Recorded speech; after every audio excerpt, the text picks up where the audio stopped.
আসসালামু আলাইকুম। পৃথিবীর ইতিহাসে এমন একটি নাম আছে যাকে নিয়ে সব ধর্মের আতঙ্ক, আর ইসলাম ধর্মে তাকে বলা হয়েছে ফিতনা হল সবচেয়ে বড় উৎসব দাজ্জাল। আজকের ভিডিওতে আমরা শুনবো একজন প্রখ্যাত আলেমের মুখে এসব প্রশ্নের স্পষ্ট ব্যাখ্যা। ভিডিওটি শুরু থেকে শেষ পর্যন্ত দেখবেন, কারণ এটি শুধু জ্ঞান অর্জনের জন্য নয়, বরং এটি আমাদের ইমানকে মজবুত করার জন্য। চলুন এবার শুনে নেওয়া যাক সে আলোচিত ও গুরুত্বপূর্ণ বক্তব্য। দাজ্জালের নাম তো আপনারা শুনেছেন। ভয়ঙ্কর ডেঞ্জারাস একটা ক্যারেক্টার। পৃথিবীর শুরু থেকে শেষ পর্যন্ত এর চেয়ে বড় ফিতনা আসেনি, আসবেও না। দাজ্জালের ফিতনা। সে তার এক চোখ থাকবে, আরেক চোখ এরকম বন্ধ থাকবে। এখানে লেখা থাকবে কাফারা। কোনোভাবেই তাকে দমানো যাবে না, হত্যা করা যাবে না। আল্লাহ নবী ঈসা আলাইহিস সালাম তাকে হত্যা করবেন। তো যে ব্যক্তি সূরা কাহাফ তেলাওয়াত করবে, সূরা কাহাফের প্রথম 10 আয়াত বিশেষ করে মুখস্থ রাখবে, আল্লাহ তাআলা উসিনা মিন ফিতনাতিদ দাজ্জাল, দাজ্জালের ফিতনা থেকে তাকে বাঁচাবেন। সূরা কাহাফের মধ্যে একটা শব্দ আছে ওয়ালিয়াতালাত্তাফ। যারা কোরআন পড়েছেন দেখে থাকবেন, না দেখলে আজকে পাঠায় যে দেখবেন। একটা শব্দ আছে ওয়ালিয়াতালাত্তাফ, দেখবেন কোরআনের মধ্যে এই শব্দটা বোল্ড করা, মোটা কালি দিয়ে লেখা, bold. This is the middle of the holy Quran. এটা কোরআনের একেবারে মাঝখানে এই শব্দটা। এর আগে যত আয়াত, তারপরে ঠিক তত আয়াত। সুবহানাল্লাহ বিহামদিহি। যে ব্যক্তি সূরা কাহাফের প্রথম 10 আয়াত মুখস্থ করবে, সে দাজ্জালের ফিতনা থেকে মুক্তি পাবে। তা আমরা দাজ্জালের ফিতনা থেকে বাঁচতে চাই কি চাই না? আমরা যেন সূরা কাহাফের প্রথম 10 আয়াত মুখস্থ করি। সূরা কাহাফ যেন জুমার দিন আমরা তেলাওয়াত করি। So now the question arises, what is the relationship of Suratul Kahf with Dajjal? দাজ্জালের সাথে সূরা কাহাফের রিলেশনটার কারণ কি? একটা মেকানিজম তো এখানে আছে। এত সূরা থাকতে রাসূল সাল্লাল্লাহু আলাইহি ওয়াসাল্লাম কেন বলেন যে সূরা কাহাফ পড়লে দাজ্জালের ফিতনা থেকে বাঁচবে? কারণটা কি? এর কারণ হচ্ছে দাজ্জাল আমাদেরকে যে সমস্ত জিনিস দিয়ে ফিতনায় ফেলবে, ওই ফিতনাগুলোর সলিউশন আল্লাহ তাআলা সূরা কাহাফের ভিতরে রেখে দিয়েছেন। দাজ্জাল 4টা জিনিস দিয়ে আমাদেরকে ফিতনায় ফেলবে। ট্রায়াল অফ ফেথ, এক নাম্বার। ঈমানের পরীক্ষা সে আমাদেরকে ফেলবে, আমাদের বিশ্বাস নিয়ে ছিনিমিনি খেলবে সে। এটার সলিউশন আছে সূরা কাহাফ, আমি বলবো আস্তে আস্তে। 2 নম্বরে দাজ্জাল আমাদেরকে ফিতনায় ফেলবে, দ্য ট্রায়াল অফ ওয়েলথ, সম্পদ দিয়ে সে আমাদেরকে ফিতনায় ফেলবে। 3 নম্বর, দ্য ট্রায়াল অফ নলেজ, জ্ঞান দিয়ে সে আমাদেরকে ফিতনায় ফেলবে। 4 নম্বর, দ্য ট্রায়াল অফ পাওয়ার, ক্ষমতা দিয়ে সে আমাদেরকে ফিতনায় ফেলবে। দাজ্জাল 4টা জিনিস দিয়ে আমাদেরকে পরীক্ষায় ফেলবে। কয়টা? 1 হচ্ছে ঈমানি পরীক্ষা, 2 হচ্ছে সম্পদ দিয়ে পরীক্ষা, 3 হচ্ছে জ্ঞান দিয়ে পরীক্ষা, 4 হচ্ছে ক্ষমতা দিয়ে পরীক্ষা। সে ঈমানের পরীক্ষায় আমাদেরকে ফেলবে। সে এসে বলবে আমি তোমার রব, এবং এটা প্রমাণ করার জন্য যা যা দরকার আল্লাহ তাআলা তাকে সব দিবেন। সে সব করতে পারবে।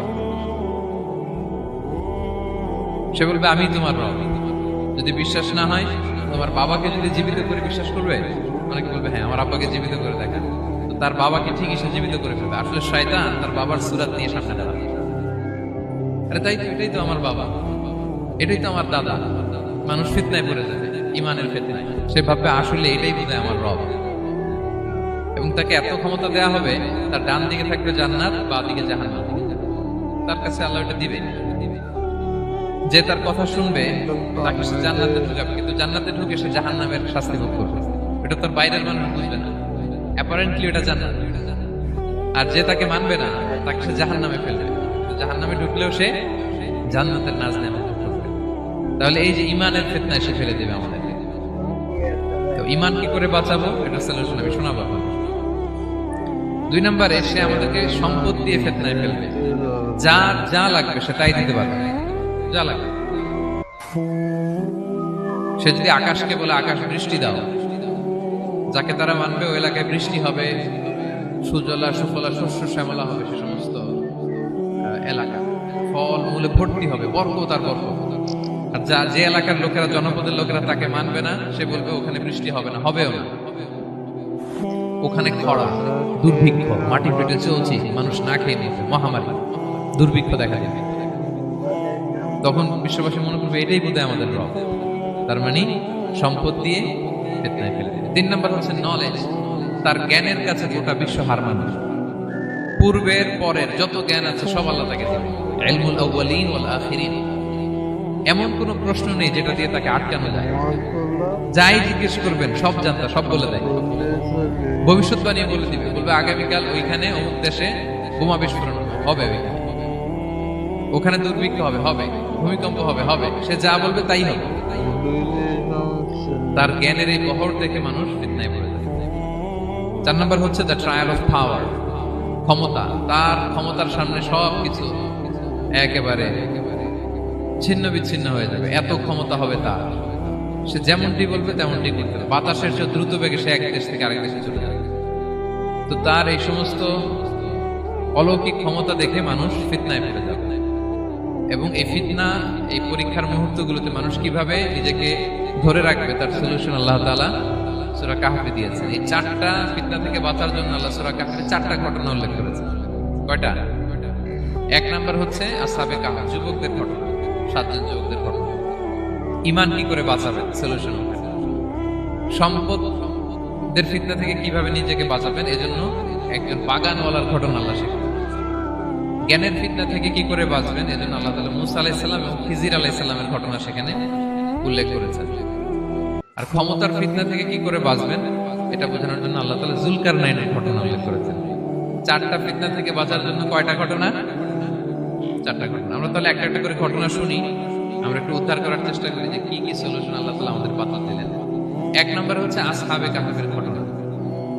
এটা 250 খ্রিস্টাব্দের সময়কালে রোমান সাম্রাজ্যের একজন বাদশা ছিল, নাম দাকিয়ানুস। প্রতাপশালী বাদশা, পৌত্তলিক, মূর্তির পূজা করে। ঈসা আলাইহিস সালাম বিদায় নিয়েছেন 250 বছর হলো। তো সব নবীর ধর্মই কিন্তু ইসলাম, যদিও আমরা নাসারা বলি, ইয়াহুদি বলি, সব নবীদের ধর্মই কি ইসলাম। তো তিনি ছিলেন পৌত্তলিক, মূর্তির পূজা করত। আর তার এলাকায় কেউ যদি ঈসা আলাইহিস সালামের নাম নিত, আখিরাতে বিশ্বাস করত, আল্লাহ বিশ্বাস করত, তাদেরকে তারা পাথর মেরে হত্যা করত। এজন্য ভয়ে কেউ ঈসাই ধর্মে ঈমান আনতো না, মানে ইসলামে ঈমান আনতো না। এই রাজার ভয়ে সবাই মূর্তির পূজা করত। কিন্তু 7 জন যুবক ছিল, তারা স্রোতে গা ভাসিয়ে দেয়নি। স্রোতের বিপরীতে তারা ঈমান নিয়ে দাঁড়িয়েছে। তারা ঈসা আলাইহিস সালামের রেখে যাওয়া সত্য ধর্মের উপর ঈমান এনেছিল, আখিরাতে তারা বিশ্বাস করত। এই 7 জন যুবকের কথা ছড়াতে ছড়াতে রাজা দাকিয়ানুসের কাছে চলে যায়। উনি তো রেগে মেগে আগে ডেকে পাঠালো 7 জন। তাদেরকে জিজ্ঞেস করলো, তোমরা কাকে মানো? বলতেছে, এক আল্লাহকে মানি। সাহসী, খুবই সাহসী। বলতেছে, তুমি কি জানো তোমরা কার সামনে কথা বলতেছো? আমি তোমাদের মৃত্যুদণ্ড দিতে পারি। তারা বলে, দেন, কিন্তু আমরা সব বিসর্জন দিলেও ঈমান বিসর্জন দিতে পারবো না। উনি বললেন, তোমরা যুবক মানুষ, রক্ত গরম, আবেগে কথা বলতেছো, 3 দিন সময় দিলাম, যাও। ঈসার নাম ভুলে যাও, আখিরাত ভুলে যাও, আল্লাহর নাম ভুলে যাও। 3 দিন পরে তোমাদেরকে আবার ইন্টারভিউ নেব। ওই দিন যদি একই কথা বলো, পাথর মেরে 7 জনকে দুনিয়া থেকে উড়িয়ে দেব। তারা চলে গেল। এবার 7 বন্ধু মিলে পরামর্শ করতে লাগলো, কি করতে পারি আমরা, এই গুণেধরা সমাজকে আমরা কিভাবে বাঁচাবো, এই পৌত্তলিকতার ছোবল থেকে এই ইফসিস নগরীকে বাঁচাবো কি করে। নগরীটার নাম ছিল ইফসিস নগরী। বর্তমানে এটা তুরস্কের ইজমির শহরে অবস্থিত। এখনো জায়গাটা প্রত্নতাত্ত্বিকদের ইয়েতে এটা সংরক্ষিত, এখনো টুরিস্টরা যায়। তো তারা বললো, আমরা ঈমান বিসর্জন দেব না, যদি আমরা ওদের কথা মেনে নিই আমরা তো মুশরিক হয়ে গেলাম। চলো আমরা এক কাজ করি, আমরা এলাকা ছেড়ে দিই। এই 7 যুবক আল্লাহর উপর ভরসা করে তারা বাড়ি ঘর আত্মীয় স্বজন সব ছেড়ে দিয়ে, লোকালয় ছেড়ে দূরে একটা পাহাড়ের ভেতরে আশ্রয় নিল। পাহাড়ের ভেতরে একটা গুহা ছিল, এই গুহাকেই আরবিতে বলে আল কাহাফ। কি বলে? এই সূরার নাম কি? সূরাতুল কাহাফ। তো তাদের সাথে সাথে একটা কুকুরও যাচ্ছে। তারা বারবার তাড়িয়ে দেওয়ার চেষ্টা করতেছিল কুকুরটাকে, যাতে না যায়, কিন্তু কুকুর শুধু কান্না করে তাদের সাথে যাওয়ার জন্য ঘেউ ঘেউ করতেছিল। এই কুকুরটাকেও সাথে নিল। ভালো মানুষদের সাথে থাকলে কি হয় দেখেন, এই কুকুরের কথা, যেহেতু 7 জন ইমানদারের সাথে একটা কুকুর ছিল, এই কুকুরের কথা আল্লাহ সূরাতুল কাহাফে উল্লেখ করে দিয়েছে। ওয়াকালবুহুম বাসিতুন যিরাআইহি বিল ওয়াসি। তো তারা ভিতরে গেল, যে প্রচন্ড ক্লান্ত, তারা ঘুমিয়ে পড়ল। কি করলো? এই এক ঘুমে আল্লাহ 309 বছর কাটায় দিলেন। কয়শো 9 বছর? 9 বছর ঘুম, সব ঘুম, প্রচন্ড ঘুম, ঘুম যেন আর কাটে না। 309 বছর পরে এরা জাগলো। এখন খুব ক্ষুধা, ঘুমে আর মোর ভাঙতেছে। আর একজন জিজ্ঞেস করতেছে, কি লম্বা সময় ঘুম দিলাম কোথায় আমরা? একজন বলতেছে, হ্যাঁ, মনে সারাদিনই ঘুমাইছি আমরা। আরেকজন বলতেছে, না না, সারাদিন না, দিনের কিছু অংশ হয়তো ঘুমাইছে। আসলে কয় বছর ঘুমাইছে? 309 বছর। তো এদিকে সভ্যতার তো চেঞ্জ এখানে। ওই দাকিয়ানুস মরে, এর ছেলে মরে, এর নাতি মরে, পুতি মরে, এখন 6ষ্ঠ নম্বর রাজা আসছে। প্রজন্মের পর প্রজন্ম তো শেষ। 309 বছরে কমপক্ষে 4-5টা জেনারেশন চেঞ্জ হবে। তো জেনারেশন চেঞ্জ হয়ে, এলাকা চেঞ্জ হয়ে, তারা যে স্বপ্ন দেখেছিল এই ইফসিস নগরীতে কালিমার পতাকা উঠবে, তাদের স্বপ্ন আল্লাহ বাস্তবায়ন করেছে। 309 বছরের ব্যবধানে এই এলাকার সবাই মুসলিম হয়ে গেছে। আল্লাহ চাইছিলেন ওদেরকে দেখাবে এটা, যে স্বপ্নটা যে বাস্তবায়ন হয়েছে এটা দেখাবে। ঘুম থেকে উঠছে, একজনকে তারা বললো যে লুকায় লুকায় চাদর মুড়ি দিয়ে কিছু রুটি নিয়ে আসো বাজার থেকে, যাতে তোমাকে না চিনে। চাদর মুড়ি দিয়ে যাও। কিছু পয়সা ছিল, মুদ্রা দিয়ে দিছে। তো সে যে যখন দোকানদারের কাছ থেকে রুটি নিয়েছে আর মুদ্রা দিছে, দোকানদার বলে এই মুদ্রা কোত্থেকে আসলো? 309 বছর আগে মালয়েশিয়াতে রিঙ্গিট ছিল কিনা জানি না, যেভাবে ওরা ট্রানজাকশন করতে পারছে এটা ছিল, ওইটা যদি এখন কেউ দেয় রাজধানী বিলাসে খাবার পাওয়া যাবে? হ্যাঁ। তো রুটিওয়ালা বলে তুমি বর্তমান সময়ের মুদ্রা দাও, এটা দিচ্ছ কেন? বলতেছে এটা তো বর্তমান সময়ের মুদ্রা। বলতেছে এই যে মুদ্রার মধ্যে দেখো কোন সালের সিল দেওয়া, এটা তো শত শত বছর আগে। বলতেছে কি বলে শত বছর আগে? আমি তো আজকে সকালেই বাজার করলাম, ওই বাজার করে যে টাকাগুলো ছিল ওইটাই তো পকেটে। বলতেছে বলে কি? নিশ্চয়ই তুমি গুপ্তধনের সন্ধান পেয়েছো, হিডেন ট্রেজার। বলো, মানে তার সাথে এদের কথাবার্তা কিছু মিলতেছে না। পরে তাকে ধরে ওই সময়কার রাজার কাছে নিয়ে গেছে। ওই রাজা আবার মুসলিম, সবাই মুসলিম তখন। সে যা বলে এরাও কেউ বিশ্বাস করে না, এরাও যা বলে এও বিশ্বাস করে না। আর এলাকা এর বাড়ি ঘর আসবে কোত্থেকে? এর নাতি পুতি যা আছে 5-6 পুরুষ তো মরে সবাই কবরে। তখন তার কথা শুনে সবাই অবাক।